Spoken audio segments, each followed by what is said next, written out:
Bienvenidos. Soy Jessica Soto Huerta. Estamos iniciando una edición más de este especial Congreso Futuro, donde la ciencia, la tecnología, las humanidades, el arte y la innovación se han dado cita desde el año 2011 en el ex Congreso Nacional y en las distintas regiones de nuestro país, y al que han llegado cientos de científicos nacionales e internacionales para plantearnos los futuros posibles en distintas disciplinas. Congreso Futuro nació en la Comisión de Desafíos del Futuro, que está presidida por el senador Guido Girardi e integrada por los legisladores Carolina Goit, Francisco Chaguán, Alfonso Urresti y Juan Antonio Coloma, y que cuenta con el respaldo de la Academia Chilena de Ciencias, las distintas universidades, el mundo social, político, público y por supuesto los cientos de científicos que han estado presentes en Congreso Futuro. Además, les recuerdo que este programa está siendo transmitido en las distintas plataformas de diversas municipalidades de nuestro país. El compromiso siempre ha sido acercar la ciencia y el conocimiento a toda la ciudadanía de manera gratuita y así llegar a todos los rincones de nuestro país. Estamos a través de Congreso Futuro en tu Comuna en línea, gracias a la alianza entre el Senado y la Asociación Chilena de Municipalidades. Comenzamos entonces este especial Congreso Futuro para revivir los futuros posibles de nuestros científicos. En el programa de hoy tenemos a una invitada muy especial. Ella es Amanda Céspedes, neuropsiquiatra infantil y también presidenta de la Fundación Educacional. Amanda, doctora, ¿cómo está? ¿Cómo le ha ido en este periodo? Muy bien. Bueno, como todos, con abruptamente haber experimentado cambios importantes en la vida, tanto personal como laboral, pero no me puedo quejar. Gracias a Dios tengo una casa con jardín, con animales. Me acompaña acá en casa una amiga que me enseña mucho porque ella es socióloga, doctora en economía rural, entonces tenemos conversaciones muy interesantes. No me puedo quejar. Doctora, me imagino que en este periodo usted ha tenido la posibilidad de observar un poquitito más cómo se está desarrollando la sociedad, especialmente un público tan especial como son los niños, los prekinder, los niños, los más infantes, por así decirlo. ¿Qué es lo que ha visto usted en este periodo de confinamiento y en este periodo de pandemia con respecto al desarrollo cerebral de los niños? A ver, no es fácil hablar de desarrollo cerebral en 100 días, ¿no? No es algo que uno pudiera objetivar, pero sí, indudablemente podemos decir que todos, sin excepción, han experimentado algún grado de compromiso emocional. Eso sí que es muy importante, por distintos motivos. Obviamente hay un denominador común que es el encierro y que a los niños pequeños les cuesta entender el tema del encierro. Sin embargo, una explicación adecuada que algunos adultos les han dado, les han permitido tranquilizarse. Ese sería como el denominador común. Y luego tenemos los factores asociados a las características de la familia, ¿no? Es diferente un niño o varios niños pequeños viviendo en una familia, al interior de una familia funcional, que una familia disfuncional. Sabemos que ha habido un incremento de casi el 1000% la violencia doméstica, el hacinamiento. Indudablemente son todos estos factores que han contribuido a afectar la estabilidad emocional de los niños.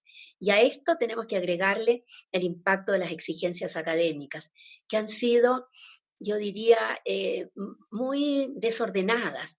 No ha habido un denominador común centrado en la sensatez, sino que cada establecimiento trabajando a su manera, lo cual podría apuntar a flexibilidad, pero igual desconcierta a los niños. Usted hablaba de tecnología digital y tecnología digital en educación y tecnología digital en entretención.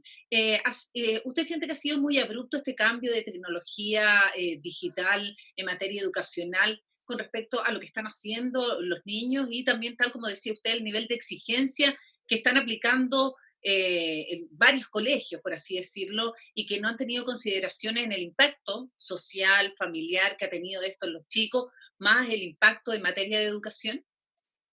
Sin duda alguna que sí.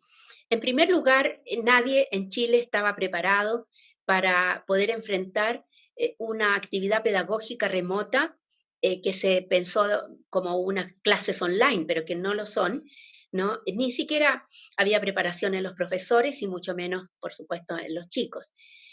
no se ha sabido aplicar. Hay muchos colegios que han tratado de mantener la jornada escolar completa, lo cual es un tremendo error, porque el trabajo a distancia, a través de pantallas, es muy agotador, ¿no? Y tener a los chicos hasta las 4 o 5 de la tarde, muchas veces, con actividades a través de pantallas, es muy agotador. Por otro lado, tenemos que considerar que hay una cantidad muy importante de niños a lo largo de Chile, en distintos territorios, que no tienen conectividad, no tienen acceso a plataformas. Entonces, esta situación ha empeorado la brecha educativa que ya existía en Chile, ¿no? Y que en este momento se ha hecho mucho más notoria. Sin duda alguna que sí.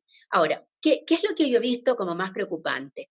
Es que los chicos en esta situación de encierro pasan muchas horas conectados a pantallas como obligación pedagógica, pero luego cuando esta obligación pedagógica desaparece, siguen conectados. Y esto es muy crítico en chicos de 9, 10 años hacia adelante, ¿no? En que ellos, por relajarse, por desconectarse y no pudiendo salir, no pudiendo jugar fútbol, no pudiendo salir a andar en bici, vuelven a conectarse, esta vez por entretención.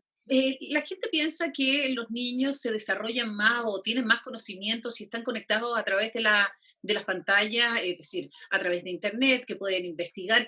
¿Cuál es el efecto negativo que esta situación, tal como dice usted, estamos en materia educacional, conectados a la tecnología y a las pantallas, y en materia de entretención también tenemos a los niños conectados a la pantalla? ¿Cuál es la consecuencia primaria, la más actual, y la consecuencia posterior como adultos que ellos van a tener?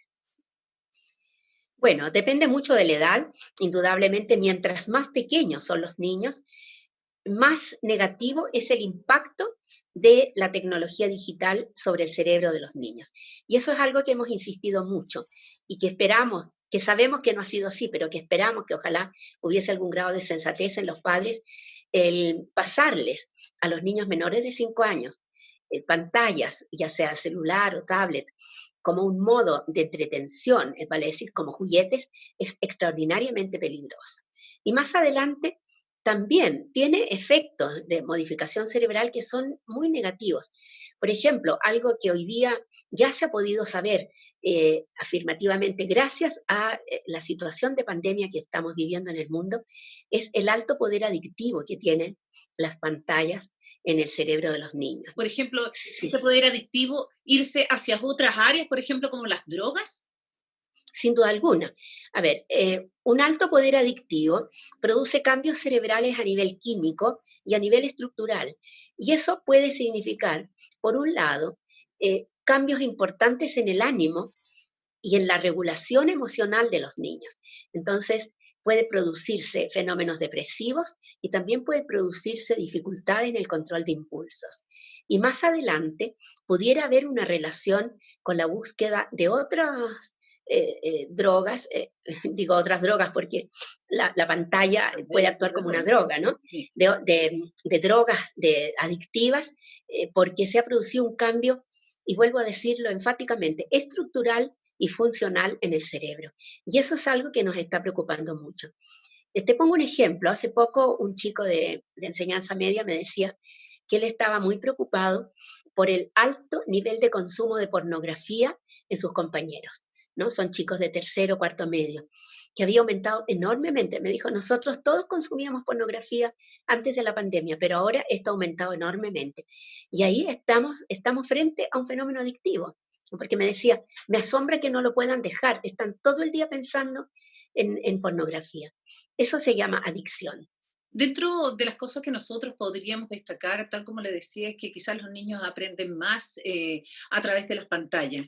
Pero de acuerdo a lo que usted misma ha dicho, los niños son observadores, los niños que tienen que tener contacto con lo que están viendo, con lo que están tocando, contacto con la naturaleza para poder defenderla el día de mañana. Hoy día que estamos confinados, gran parte de los niños también están confinados, por lo menos en la región metropolitana y en otras regiones, no en todo Chile. em, ¿Cómo podemos permitirle a los chicos que ellos puedan desarrollar esa inteligencia a través de la observación, pero en la posición en la que nos encontramos hoy día, que es tremendamente Sí, distante de la naturaleza, por ejemplo, en uno de los casos? es muy difícil, pero hay que intentarlo. Se dice que no hay aprendizaje real si no es a través del hacer. ¿No? Esto es muy importante y a veces se olvida completamente en el sistema escolar. Los chicos necesitan para poder aprender hacer, ¿no? Elaborar un proyecto, investigar, hacer con sus manos. Y además está toda la enorme importancia que tienen las distintas inteligencias del niño al servicio del aprendizaje académico, como es la música, el deporte, el teatro, la literatura, etcétera, Pero ¿y etcétera. cómo lo hacemos hoy Entonces, día? es que esa es la pregunta, ¿no? ¿Cómo lo podemos hacer? A ver, yo he estado recomendando a los establecimientos educacionales, en primer lugar, reducir la jornada que tienen los chicos que estar en aprendizaje remoto. No se puede mantener la misma jornada escolar presencial de 8 horas, jornada escolar extendida, cuando están frente a una pantalla. Eso es lo primero. Lo segundo es recesos. Esto significa, por ejemplo, empezar las clases de martes a viernes o de lunes a jueves, y dar un día de receso y ojalá unos 2, 3 días al final del mes. ¿Para qué? Para que los chicos se puedan desconectar y allí hacer un compromiso, ¿no? Con la familia. Y aquí yo apunto a la sensatez de los adolescentes, ¿no? De enseñanza media, séptimo, octavo. Eh, Hacer un acuerdo con la familia y desconectarse. Y hacer otras actividades, incluso si viven en departamento.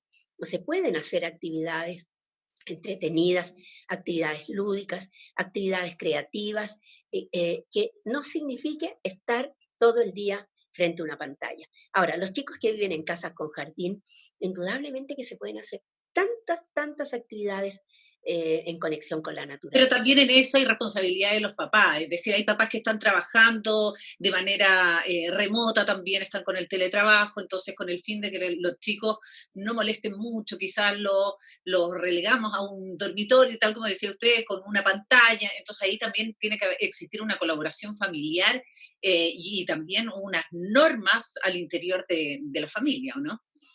Es muy importante, Jessica. En primer lugar, yo diría que esta situación de encierro se ha presentado y no se ha sabido aprovechar como una oportunidad única para poder estar con los hijos, aún si las condiciones no son de lo más favorables que uno esperaría. Y sin embargo, se ha producido un fenómeno completamente diferente.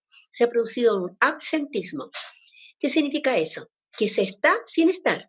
¿No? Y por eso yo insisto, con B larga y no con U, porque se está presente, pero no se está.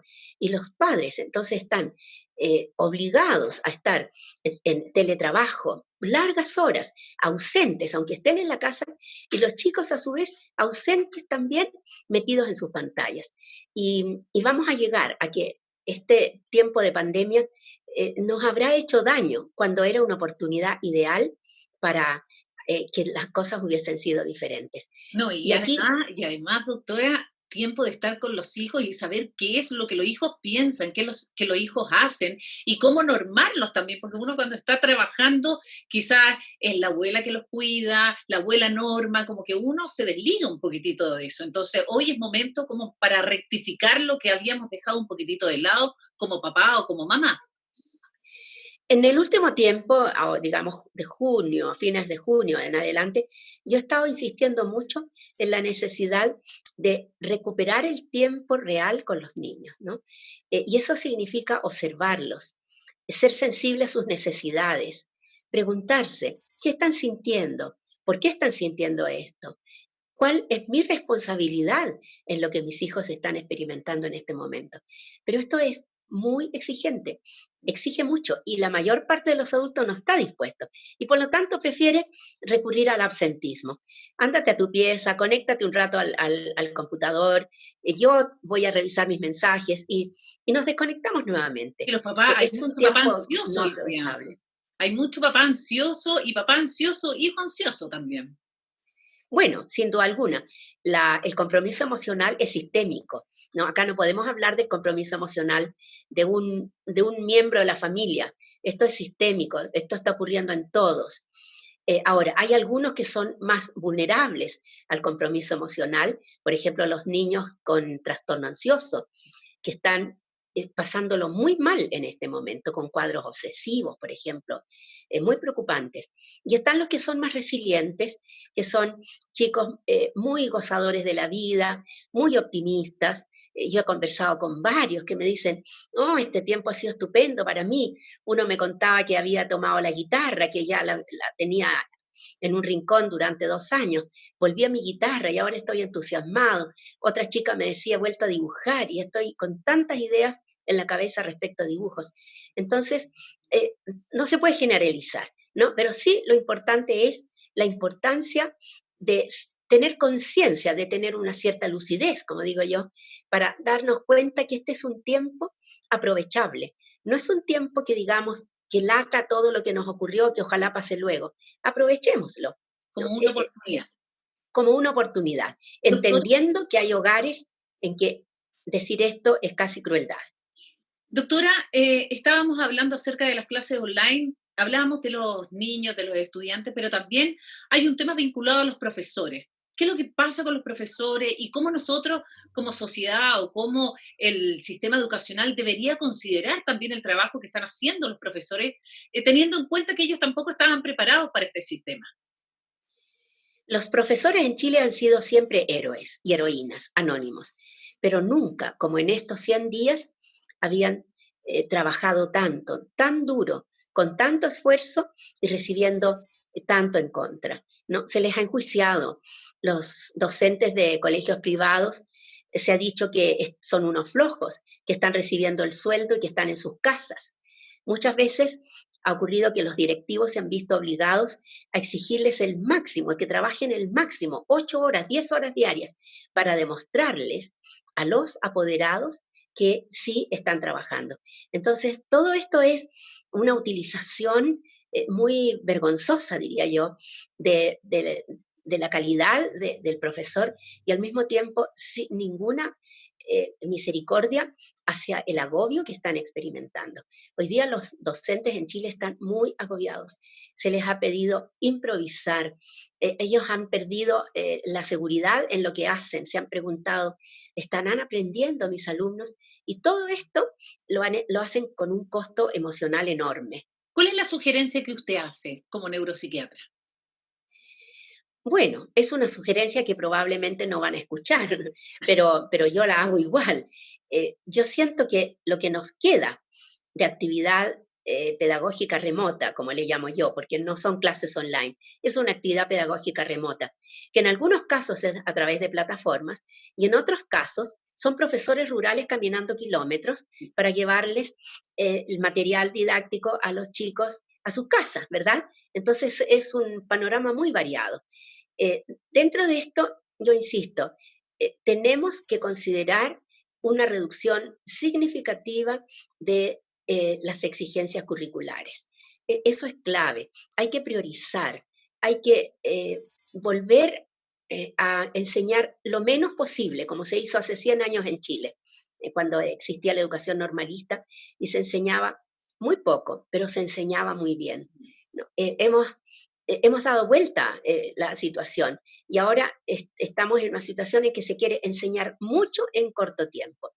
Esto no va a ser posible. Entonces yo digo, volvamos a una educación que sea lo más parecido al movimiento de la educación lenta en el mundo, ¿no? Que hay un movimiento maravilloso Lenta pero de de calidad. perdón, Lenta pero de calidad. pero educación lenta pero de calidad. Y allí los docentes saben mucho, tienen mucha información de cómo se debe enseñar bien y poco, pero el problema está en los apoderados, ¿no? Los apoderados, los padres y apoderados son los que dicen, estos niños no están aprendiendo nada, porque los padres y apoderados, incluso personas con poco nivel cultural y educacional, exigen materia. Mientras más materia estén aprendiendo los niños, ellos están más contentos. Y eso es una trampa mortal. Además que el tema educacional no pasa solo entre el profesor y el alumno, sino que también entre la casa, el profesor y el alumno. Es una trilogía en la que hay que colaborar para poder educar bien a los chicos. Sin duda alguna, yo hablo mucho de algo que ha sido muy omitido en estos 100 días o más de 100 días que llevamos ya, y que son los aprendizajes informales. Los chicos aprenden de manera informal todo el día, a lo largo de todos los días. incluso sin ir a la escuela, ¿no? ¿Y dónde aprenden? En la casa, en el barrio, en todos los lugares, cuando van a la feria, cuando van al supermercado, en fin. Y esos aprendizajes informales los hemos descuidado, ¿no? Hemos parapetado a los chicos detrás de una pantalla, tanto para aprender, entre comillas, tanto como para entretenerse. Y esto es una estafa que les hemos hecho, porque de verdad los aprendizajes informales podrían haber sido muy bien organizados y planificados en este tiempo. Doctora, me imagino que queda poco tiempo para que los chicos estén encerrados. Va a llegar un momento en que vamos a salir a la normalidad, por así decirlo, o a algo muy parecido a lo que teníamos antes del COVID. ¿Cómo podemos preparar a los chicos para enfrentarse a las nuevas condiciones que hay ahora mundiales para la cotidianeidad? Esta cosa del distanciamiento social, la preocupación de no contagiarse, el ya no hacer las mismas actividades de antes. ¿Cómo podemos prepararlos nosotros psicológicamente para ello? A ver, yo pienso que no es que quede muy poco tiempo, yo creo que queda bastante tiempo todavía, ¿no? Y por lo tanto es un tiempo de preparación. Es clave la información. Y la información, los chicos la reciben muy bien desde muy pequeños. Uno puede informar a un niño desde los 3 años. Hemos visto videos por ahí en que una niñita explica perfectamente lo que es el COVID y tiene 3 años. Los niños merecen una explicación. Cuando uno les da una explicación científica y los compromete y les pide su colaboración, ellos van a colaborar. Y los adultos tenemos que saber que van a fracasar muchas veces. ¿Por qué razón? Porque el ímpetu social de la interacción es muy fuerte en el cerebro humano. Entonces, el cerebro humano tiende a la interacción social, tiende de manera espontánea, y los chicos van a tener que hacer un esfuerzo volitivo, cognitivo de la voluntad para poder mantener la distancia física, para poder aceptar que tienen que conversar en el recreo manteniendo una distancia, en fin, les va a costar mucho, ¿no? Pero si uno les informa, si uno les explica, ellos van a entender. La verdad es que la niñez, la infancia y la adolescencia se caracterizan por tener una enorme inteligencia que los adultos ignoramos y desaprovechamos, ¿no? Ellos Vamos son muy perdiendo con el inteligentes. tiempo. Diría que los adultos tenemos bastante menos recursos que los niños. Doctora, antes de concluir, ¿cuál es su futuro posible? Aquel que pensó que iba a pasar en 30, 40, 100 años más, pero está a la vuelta de la esquina. Mi futuro posible, yo lo hablaba en septiembre cuando lancé oficialmente, cuando lanzamos oficialmente la Fundación Educacional Amanda, yo decía, el futuro no es incierto, como todo el mundo afirma. El futuro es muy conocido y poco tiempo después llegó la pandemia. Esto es el futuro. El futuro nos depara grandes desafíos. Como alguien ha dicho por ahí, el futuro es VUCA. ¿Qué significa VUCA? Es volátil, ¿no? Es incierto, es ambiguo y es complejo. Eso es lo que va a llegar. ¿Y qué es lo que necesitamos? Necesitamos personas creativas, flexibles, con capacidad de tomar decisiones, con capacidad de adaptarse a la situación anticipatoriamente. Y esto, insisto, Chile en la pandemia ha dado una muestra flagrante, los adultos, de que no sabemos anticipar. Y esto es culpa de la educación que por décadas se ha recibido en Chile. Entonces yo lo veo así. Veo que necesitamos preparar a los niños, a los adolescentes hoy día para un futuro que va a ser buca, volátil, incierto, complejo y ambiguo. Y ellos tienen todos los recursos intelectuales para ello, pero los tenemos que preparar. Y la Doctora, educación en Chile va por otro camino. doctora, usted también es escritora, así que me encantaría que me recomendara un libro. Bueno, si tienes niños, depende de la edad, ¿no? Para los adolescentes yo recomiendo con mucho entusiasmo un libro que escribí que se llama Tu cerebro, libro para adolescentes y para los que ya dejaron de serlo, pero que se creen todavía adolescentes, ¿no? Para las mamás de niños pequeños les recomiendo Esos locos bajitos. Ay, Y sí. para las familias con niños de toda edad, incluso para adultos, educar las emociones, educar para la vida. Creo que esos son los libros que yo recomendaría. Y en tiempos de pandemia recomendaría uno más, que es El estrés en niños y en adolescentes. Muchas gracias, doctora, neuropsiquiatra infantil, doctora Amanda Céspedes, la presidenta de la Fundación Educacional. Amanda, de vuelta de comerciales, doctora, vamos a ver la charla que ofreció usted en el año 2018, el cerebro digital y la innovación educativa. Así que muchas gracias por haber estado con nosotros, aclarándonos un poquitito qué es lo que está ocurriendo con los chicos en este periodo de pandemia y dándonos visiones de cómo enfrentar esta situación ahora y lo que viene más adelante. Bueno, encantada, muchas gracias y nos encontramos en otra oportunidad. Muchas gracias, Gracias. doctora. Que esté bien. Adiós. Adiós.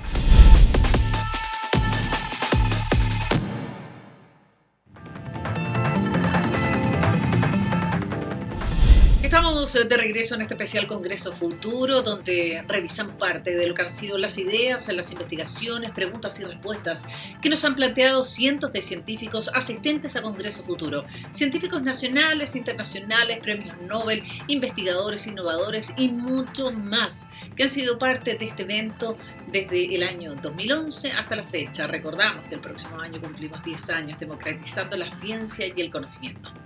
Vamos a partir por una chilena, Amanda Céspedes. La tuvimos en el bloque anterior, en entrevista, hablándonos acerca de cómo actuar en tiempos de pandemia y qué es lo que va a ocurrir después de ella.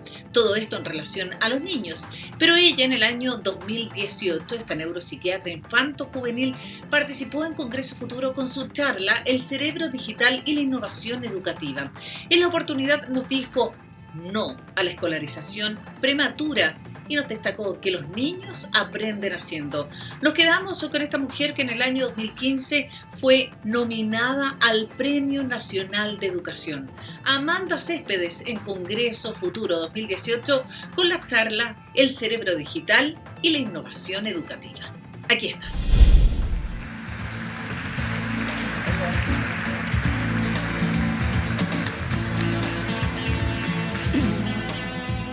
Buenas tardes a todos, a todas.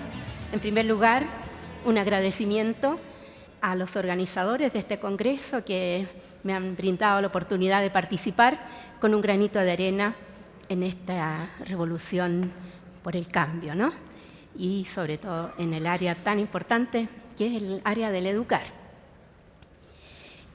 Voy a permitirme una leve disquisición, voy a corregir la presentación mía. Cuando uno aparece en la web, parece que eso va a ser perpetuo, ya no lo puede cambiar. Yo no soy docente de la Escuela de Psicología en este momento, soy académica de posgrado en varias universidades chilenas, entre ellas la Católica, y no soy miembro del directorio de la Fundación Mírame, una entidad que ya dejó de existir hace casi 8 años. Yo soy la presidenta de una fundación educacional con el nombre más original que ustedes se puedan imaginar. Soy la presidenta de la Fundación Educacional Amanda. Bien, no es egocentrismo, es la idea de difundir lo que postulamos, lo que defendemos. Cada cierto tiempo, especialmente cuando los cambios se aceleran, surgen nuevos conceptos en educación.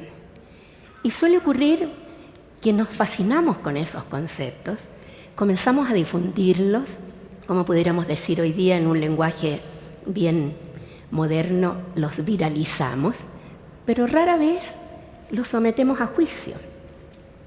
Y uno de estos conceptos, que es el que yo quisiera hoy día conversar con ustedes, es el concepto de cerebro digital. Se afirma hoy día que el niño es diferente, que el niño ha cambiado, y que lo que posee hoy día es un cerebro nuevo, un cerebro digital. Y por lo tanto, las formas de enseñar, las formas en que nos vamos a acercar a ellos, al conocimiento que les queremos transmitir, es necesariamente una nueva forma, porque estamos enfrentándonos con un cerebro diferente. Y se ha establecido una verdadera brecha generacional entre el cerebro digital de quienes han nacido del 2000 en adelante y el cerebro analógico de quienes les enseñan y que todos ellos nacieron el siglo XX. Imagino ya nadie del siglo XIX, ¿verdad? Aunque como hemos visto acá, pocos cambios se habrían producido en esos maestros, en esos docentes. Desde el mundo de las neurociencias, yo quisiera invitarles a reflexionar acerca de esta aseveración, de que el niño de hoy, el niño nacido del 2000 en adelante, trae un nuevo cerebro y que por lo tanto las metodologías deben adaptarse a este nuevo cerebro. Y si vemos acá este niño, vemos dos cosas, un bebé y una tablet, ¿verdad? Una tablet. Pero vemos además algo que no se ve, pero que lo podemos intuir, y es la ansiedad de los padres por entregarle al niño pequeño todos aquellos dispositivos que hacen sintonía con el cerebro que trae, el cerebro digital. La pregunta que yo les quiero hacer, y tomando el concepto indudablemente de cerebro digital, ¿es real esto? ¿Es verdad? Bueno, pareciera ser que sí. Hemos visto a quienes me antecedieron en las presentaciones de que de verdad ha habido muy pocos cambios en la educación y esto ha llevado consigo un progresivo aburrimiento y una progresiva desmotivación de los niños, especialmente de los millennials, de los que, sobre todo los que han nacido este siglo, y ellos se desmotivan y se desinteresan por aprender porque en esta aula no cabe su cerebro, su nuevo cerebro, ¿no? Vamos a tratar de... Y por lo tanto se sostiene que tenemos que cambiar la educación, innovación educativa. Y los argumentos que se dan no son solamente la presencia de un nuevo niño con un nuevo cerebro, sino que porque los desafíos de este siglo, y lo hemos visto a lo largo de todos estos días en este espléndido Congreso del Futuro, ¿no? No solamente los desafíos son diferentes, también los alumnos, y esto es una evidencia, están egresando en nuestro país y en otros países de Latinoamérica con una pobre formación académica para enfrentar los desafíos del futuro. Además, nos estamos alejando cada vez más de los estándares OCDE en relación a la respuesta académica de nuestros alumnos. Y finalmente, y aquí está el gran tema, porque los niños han cambiado, porque los niños son diferentes. ¿Y por qué son diferentes? Porque traen adentro de su cabeza un nuevo cerebro, ¿no? Y entonces se dice que estos niños no son los mismos que estos. A ver, veamos, esto es un poquito caprichoso, ¿no? Voy a retroceder acá. Estos niños, ¿no? Pareciera ser que son diferentes. Y se afirma entonces que los niños de hoy son muy activos intelectualmente, ¿no? Y que son protagonistas de su aprendizaje. Y ya hemos escuchado, Mirenchu, cómo nos ha presentado con rotundas evidencias que los chicos quieren ser protagonistas de su aprendizaje. Y pareciera ser que eso es, indudablemente, una afirmación de que el cerebro de ellos es diferente, ¿no? Y esto les acomodaría mucho más, les acomodaría a un cerebro digital, ¿no? ¿Es verdad que el cerebro de los niños ya no es el mismo?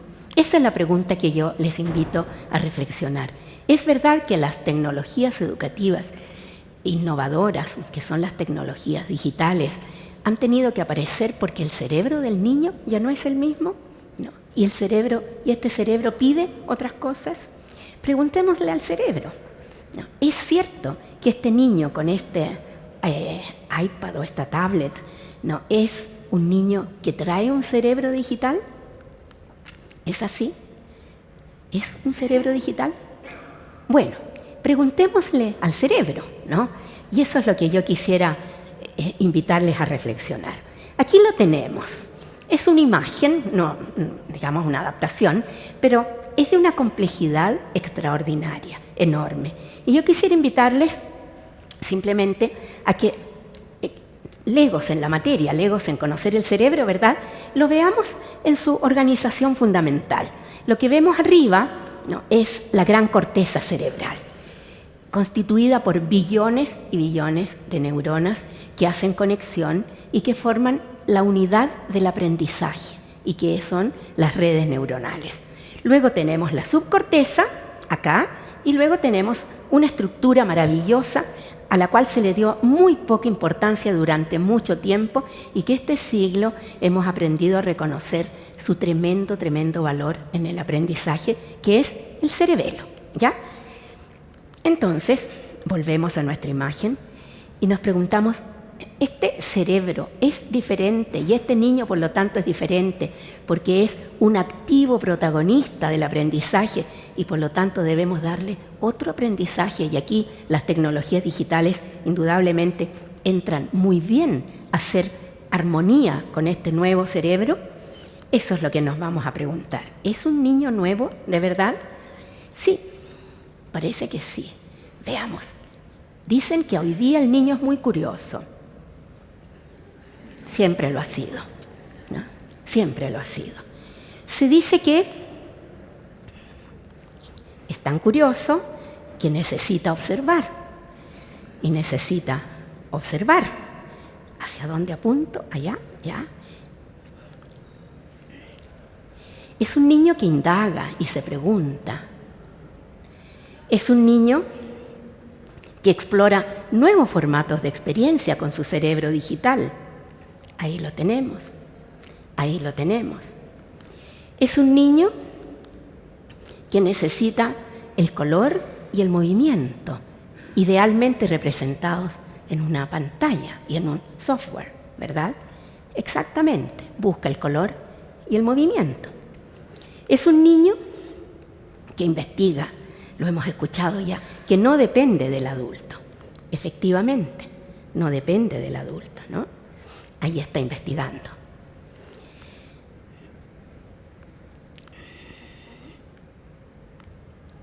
Es decir, ¿es un cerebro nuevo? Lo que yo les quiero plantear, y que creo que algunos ya están imaginando, es el cerebro de siempre. Hay algo que ha cambiado, sin duda alguna, pero no ha cambiado todo su cerebro. ¿Qué es lo que está cambiando? Aquello que se presenta frente al mundo dispuesto al cambio. ¿Y qué es aquello del cerebro humano que se presenta al mundo dispuesto al cambio y que nos ha permitido estar aquí en este congreso, en este año 2018, y no nos quedamos atorados en el pasado como los grandes reptiles, como los mamuts o como los tigres dientes de sable? ¿Qué es aquello que está dispuesto al cambio? La corteza cerebral. Es la corteza cerebral la parte del cerebro que está cambiando. Pero quisiera que ustedes pusieran atención al verbo, a la conjugación verbal. Está cambiando, no ha cambiado, está en proceso de cambio. Y por lo tanto, lo que yo quisiera en esta pequeña presentación es invitarles a que acompañemos al niño a que este cambio sea gradual y no sea desde la ansiedad de los padres de sumergir al niño en la tecnología porque es un cerebro nuevo, ¿no? Esa es la invitación y se los quiero fundamentar de alguna manera. Es allí lo que está cambiando, la corteza cerebral. Sin embargo, la corteza cerebral no funciona sola. La corteza cerebral necesita un combustible, necesita un motor. Y este motor no está en la corteza, está por debajo, ¿no? Lo que se transforma en digital, por lo tanto, y se está transformando. No es que se haya transformado, no es que el niño traiga un cerebro nuevo, está en proceso de adquirirlo, es la corteza cerebral. Sin embargo, por debajo de la corteza cerebral, ¿no?, tenemos, aquí está la corteza con sus neuronas abiertas al cambio, por debajo tenemos la subcorteza, y este es el motor de la corteza. Aquí ocurren las grandes transformaciones de la corteza cerebral, y eso es lo que ignoró por siglos, casi 2 siglos ya, la educación. Eso es lo que sistemáticamente comenzó a ignorar, pero no lo ha ignorado siempre.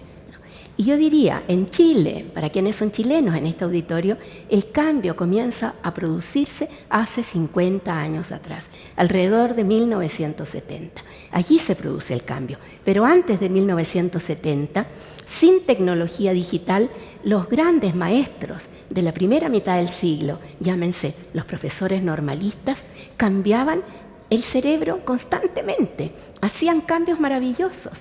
Y esos cambios maravillosos somos nosotros, especialmente mi generación, que tiene más o menos 50, no, un poquito más, ¿no? Pero que viene de una época de oro en la cual se nos enseñó muy bien. En esa época de oro se nos cambió la corteza. ¿Pero por qué se cambió la corteza? Porque debajo de la corteza está su motor. Y para poder hacer cambios reales, lo que tenemos que saber es encender la corteza, ¿no? Voy a apurarme porque veo el tiempo cómo pasa. Ya está, allí está. Y esto que está aquí, este motor, fíjense ustedes, no ha cambiado en los últimos 2 millones de años. Es el mismo. Por lo tanto, cuando nosotros hablamos de cambios, tenemos que tener cuidado de no fascinarnos, no seducirnos, ¿no? Por afirmar que los cambios son totales. Hay estructuras y hay funciones en el cerebro humano que no han cambiado en los últimos 2 millones de años y son las responsables de que nosotros progresemos. ¿Cuáles son esas? Vamos rápidamente para no ocupar tanto tiempo. El motor del cambio de la corteza cerebral es moverse, es saltar, es trepar, es correr, no a la escolarización prematura de los preescolares, no a tenerlos sentados en una silla, en una mesa, y tampoco haciendo touch. ¿No? Todavía no. Eso es el planteamiento. Es eso. Ese es el motor. Ese es el motor. Ese es el motor. Reír, disfrutar. Eso es lo que olvidaron los profesores en el último medio siglo. Y no fueron ellos los que lo olvidaron. Son quienes les dijeron que tenían que olvidarlo porque el cerebro cognitivo era serio, tenía que aprender con seriedad, ¿no? ¿Esto qué es? Aprender haciendo. Hoy día se dice, tienen los niños que aprender haciendo. Han aprendido siempre haciendo. Hoy día se dice, los niños tienen que moverse, son protagonistas de su aprendizaje. Siempre han explorado nuevos modos de lograr una meta. Esto no es nuevo, ¿no? Pero ¿qué ha pasado? Que los padres están muy ansiosos. Y como yo sé que aquí hay muchos padres, mi mensaje va dirigido especialmente a ustedes, ¿no? No estén tan ansiosos, no traten de producir cambios inmediatos. Fíjense ustedes, en América, ¿no? Por ahí viene... Apúrate, que me está contra el tiempo. 1 de cada 2 niños menores de 2 años tiene acceso a pantallas. 1 de cada 2 niños. ¿Qué otra cosa está ocurriendo en América, en nuestro país? Allí lo tenemos, ¿no? Así viajan a la escuela en los países desarrollados muchos niños y no conversan. No conversan con los padres, ya no se canta en el auto, ¿no? Ya no se conversa, se va mirando una pantalla. Es decir, el nuevo cerebro digital, ¿no? Así estudian. Y por lo tanto aquí está la ansiedad de los padres. Esta es la ansiedad. Pasémosle rápidamente un dispositivo porque de lo contrario van a quedar atrás. Ya el doctor Sugata Mitra nos ha mostrado, los chicos aprenden con una facilidad enorme el mundo digital, a moverse en el mundo digital. No los apresuremos. ¿Por qué razón? ¿Por qué razón? ¿Por qué tanto afán en digitalizarlos tan temprano? ¿Dónde está el peligro? El peligro ha estado mostrado en este congreso, en estas maravillosas exposiciones que ustedes han podido escuchar, para que los chicos el mañana sigan trabajando por la vida sustentable, por proteger la naturaleza, por proteger al planeta, por salvar la destrucción de los océanos, de los bosques. Tienen que tener la vivencia de los bosques, tienen que tener la vivencia de los océanos, tienen que tener la vivencia del planeta. Y eso se obtiene por experiencia directa, ¿no? El mensaje que yo les traigo es el siguiente. Antes de los 7 años de edad, evitemos las pantallas. ¿Por qué razón? Porque los niños tienen que tener la experiencia directa del mundo, solamente tocando la tierra, solamente metiendo sus piececitos en el agua, van a hacer conciencia de salvar los océanos. De lo contrario, van a creer que el mundo es plano, como se creía antes, ¿verdad? ¿Cómo es plano? Está en una pantalla, no está en la realidad. Esperemos. Y a los 7 años, como vimos en la espléndida presentación del doctor Mitra, los chicos se van a introducir fácilmente, porque el cerebro digital no viene preprogramado. El cerebro digital se construye. ¿Y cómo se debe construir? Gradualmente. ¿Por qué? Con esto termino. Porque lo que tenemos que evitar en general, en todo el mundo, es la inequidad. La inequidad. Y si nosotros sostenemos que el mundo tiene que ser diferente porque los cerebros han cambiado, estamos cometiendo un error garrafal. Fíjense ustedes, el 60% de la población mundial aún no participa de la cultura digital, ¿no? Por lo tanto, estos niños están naciendo sin cerebro, porque hay muchos niños allí. ¿Cuántos? 4.000 millones de personas aún no tienen acceso a Internet a través de la tecnología digital. Y de esos millones son niños. Ese es el único acceso que tienen muchos países a la tecnología digital. Es decir, estos niños se va a producir una brecha cada vez mayor, cada vez vamos a trabajar más por la inequidad. Afortunadamente los niños nos dicen que eso no va a ser así, ¿no?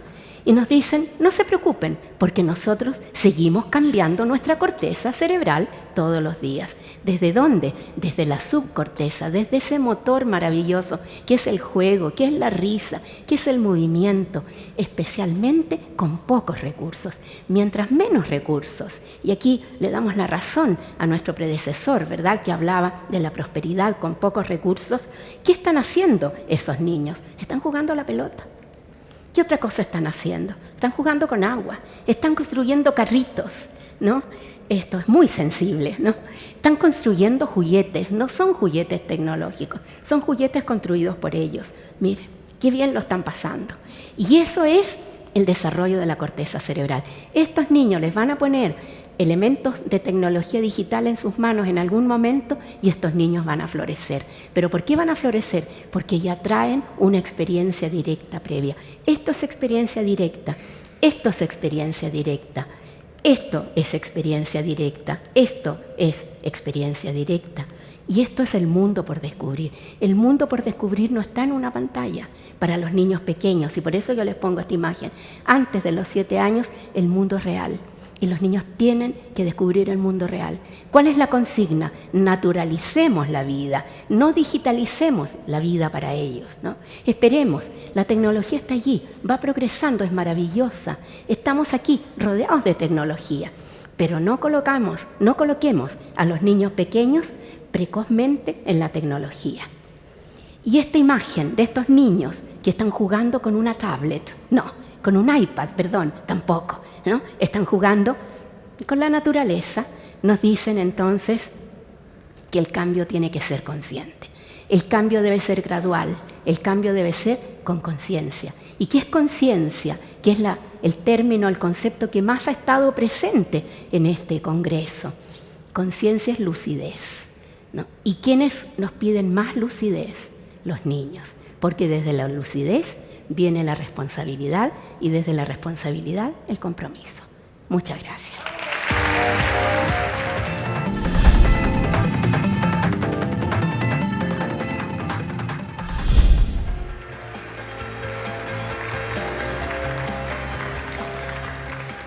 Buenas tardes. ¿Están preparados y preparadas para un portuñol? Espero que sí. Primero agradecer la invitación que hicieron a UNOCIDA para poder presentar en ese congreso, que es un congreso que a nosotros nos parece muy importante, para hablar justamente de una de las aspiraciones de Naciones Unidas que tiene que ver con el fin de la epidemia de VIH, epidemia de SIDA, como un problema de salud pública. Hace tiempo que se empezó a hablar del fin de la epidemia de SIDA. Con las nuevas tecnologías de tratamiento, las nuevas oportunidades para las personas que están infectadas con el virus y con toda la organización y movilización de recursos para la epidemia, hace como que unos 5 o 6 años que la gente empezó a hablar, tenemos los instrumentos, tenemos las maneras para terminar con ese problema.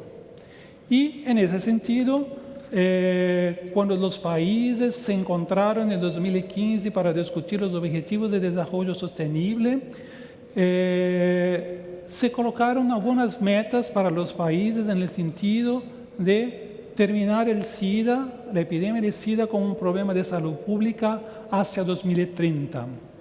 Entonces, las metas que llamamos 90-90-90 son las metas de hacer con que 90% de las personas en el mundo puedan conocer su diagnóstico para el VIH y una vez conocido el diagnóstico, 90% puedan acceder a los tratamientos y 90% de las personas que están bajo tratamiento puedan tener la carga viral indetectable de manera sostenible. Pero si miramos hacia atrás, estamos en el Congreso de Futuro, mas es importante mirar atrás para saber lo que pasó. La situación era mucho más compleja. La epidemia surge en los años 80, inicio de los años 80, y inicialmente surge cargada de estigma y discriminación. El cáncer gay, la gente decía, el cáncer rosa, una enfermedad de personas marginales, de homosexuales, de personas que utilizan la droga, de profesionales del sexo, personas que no tenían estatus de ciudadanos. Y los grupos, principalmente las personas afectadas por la enfermedad y sus amigos y sus compañeros, empezaron a se organizar y decir, no podemos nos calar, no podemos nos callar. Tenemos que nos exponer, tenemos que decir nuestras necesidades, porque el silencio es igual a la muerte. No podemos nos callar. Y también tenemos que levantar informaciones, porque quedar en la ignorancia es alimentar el miedo, es alimentar la intolerancia, es alimentar el rechazo. En este momento había un señor que fue el primer director del programa de VIH de la Organización Mundial de Salud, que se llamaba Jonathan Mann. Y este señor, que desgraciadamente ya no vive más entre nosotros, propuso un modelo, un abordaje, donde se definía 3 niveles de vulnerabilidad. Él decía que había el virus, y había diferentes maneras de estar vulnerable a este virus. Uno de los niveles era la vulnerabilidad individual, o sea, eso que tiene que ver con el comportamiento, que tiene que ver con la biología. Por ejemplo, hoy se sabe desde siempre que las mujeres tienen una predisposición mayor para la infección por el VIH que los hombres, una predisposición biológica. Las formas de transmisión del virus, por el contacto sexual, el contacto con la sangre, la transfusión de sangre. Entonces, eso es lo que tiene que ver con el individual. Pero también hay una vulnerabilidad social que tiene que ver con el contexto donde uno está ubicado. Si yo soy homosexual, si yo soy usuario de droga, si yo soy un profesional del sexo, si yo soy un ciudadano normal, si esto existe en algún lugar.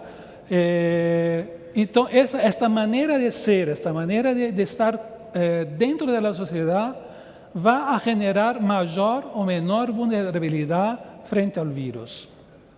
Pero hay un otro nivel, que es el nivel programático, de la vulnerabilidad programática, que para Jonathan Mann es el más importante, que es justamente cómo se organiza la sociedad para responder a un problema de salud pública. Entonces, yo tengo los servicios de salud, o no tengo los servicios de salud. Si yo tengo las políticas públicas implementadas, o si yo no tengo las políticas públicas implementadas, eso va a hacer más o menos vulnerable a la infección por el VIH. Va a hacer más o menos vulnerable a me enfermar y a morir. Lo que Jonathan Mann traje para el enfrentamiento de la epidemia es la perspectiva de los derechos humanos. No podemos enfrentar el SIDA, y yo diría que no podemos enfrentar ningún tipo de problema social si no tenemos una perspectiva basada en los derechos humanos. Y derechos humanos son la base de la democracia. Y entonces, cuando hablamos de una enfermedad, un problema de salud pública, si queremos encontrar la respuesta, La respuesta está en la democracia, en la organización social, en que la gente pueda tener acceso a sus derechos, ter acceso a los servicios, ter acceso a la salud, que es un derecho humano. Voy a contaros un poco cómo estamos hoy con el tema de la epidemia. Como les dije antes, establecemos esa meta de terminar con la epidemia hasta 2030 y para eso tenemos que avanzar con el tema de la prevención y del tratamiento. Y en el tema de tratamiento estamos yendo muy bien. Hoy día tenemos más de la mitad de las personas que viven con VIH en el mundo que están bajo tratamiento antirretroviral.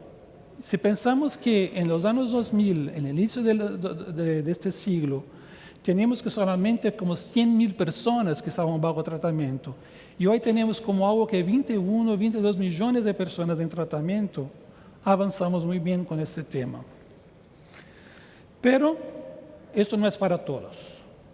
Hoy día tenemos un problema muy serio con los niños y las niñas que viven con VIH, porque el tratamiento para esas personas, para niños y niñas, todavía está mucho más acá de lo que sería el ideal.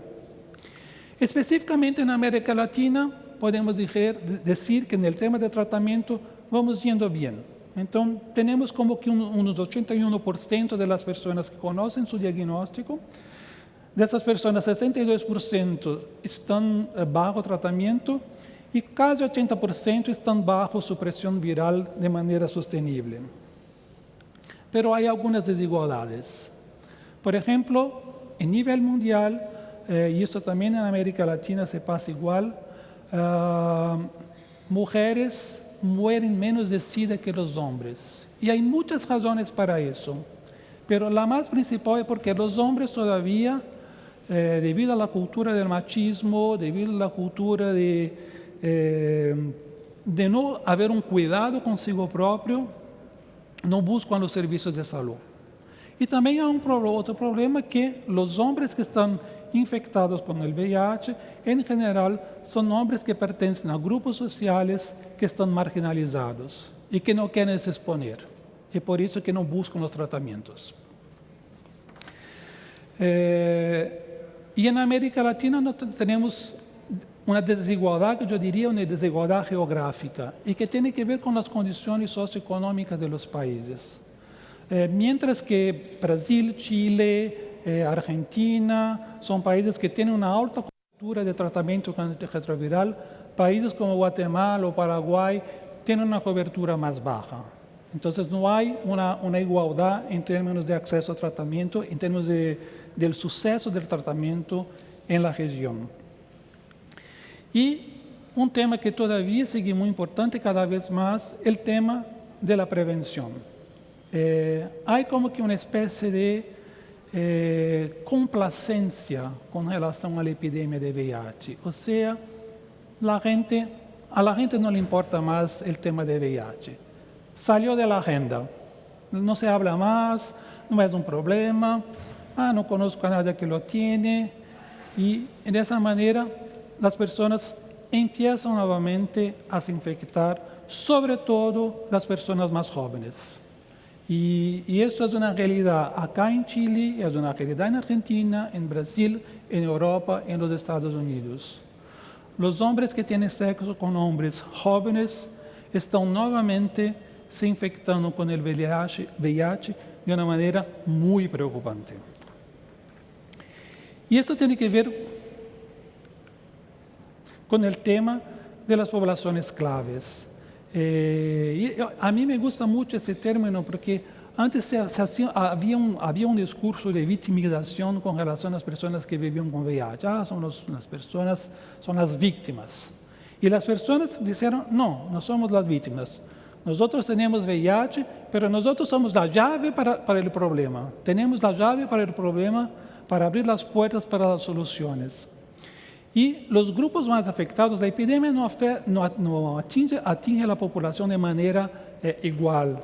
Hay grupos que son más vulnerables y si no tenemos una mirada focalizada en esos grupos, nosotros vamos a nos perder y a no tener un poco las respuestas. Y esto se pasa en América Latina, eso se pasa en África y eso se pasa en Asia, en todo lugar.